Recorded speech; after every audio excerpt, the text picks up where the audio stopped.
আসসালামু আলাইকুম। অফিসক পদে প্রাথমিক যাচাই বাছাইয়ের জন্য এমসিকিউ পরীক্ষা সংক্রান্ত একটি বিজ্ঞপ্তি প্রকাশ করেছে বাংলাদেশ জুডিশিয়াল সার্ভিস কমিশন সচিবালয়। আমরা এই বিষয়ে আজকের ভিডিওতে বিস্তারিত আপডেট দেওয়ার চেষ্টা করব। নিয়মিত চাকরি সংক্রান্ত ভিডিও পেতে চ্যানেলটি সাবস্ক্রাইব করুন। দেখতে পাচ্ছেন এখানে জেলা জজ ও অধীনস্থ আদালত ট্রাইব্যুনাল সমূহে শূন্য পদের নিয়োগের নিমিত্ত বাংলাদেশ জুডিশিয়াল সার্ভিস কমিশন সচিবালয় কর্তৃক 20/11/2025 তারিখে এখানে একটি স্মারক নাম্বার দেওয়া আছে।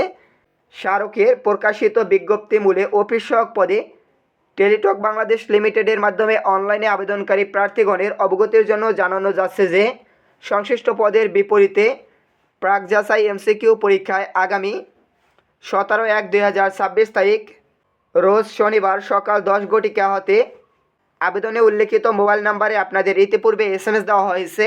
আপনারা SMS-এ ইউজার আইডি এবং পাসওয়ার্ড প্রাপ্ত হয়েছেন। এখানে দেখতে পাচ্ছেন এই যে একটি ওয়েবসাইট দেওয়া রয়েছে।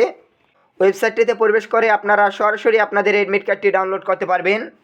নোটিশটি প্রকাশ করেছে 11 জানুয়ারি 2026 খ্রিস্টাব্দ তারিখে। আশা করি বিষয়টি বুঝতে পারছেন। এই সংক্রান্ত যে কোনো প্রশ্ন থাকলে কমেন্টের মাধ্যমে জানিয়ে দেবেন। আপনারা যারা এখন পর্যন্ত SMS পাননি তারা কিভাবে এডমিট কার্ড ডাউনলোড করবেন এই বিষয়ে যদি কারো ভিডিও প্রয়োজন হয় অবশ্যই কমেন্টের মাধ্যমে জানিয়ে দেবেন। ধন্যবাদ সকলকে।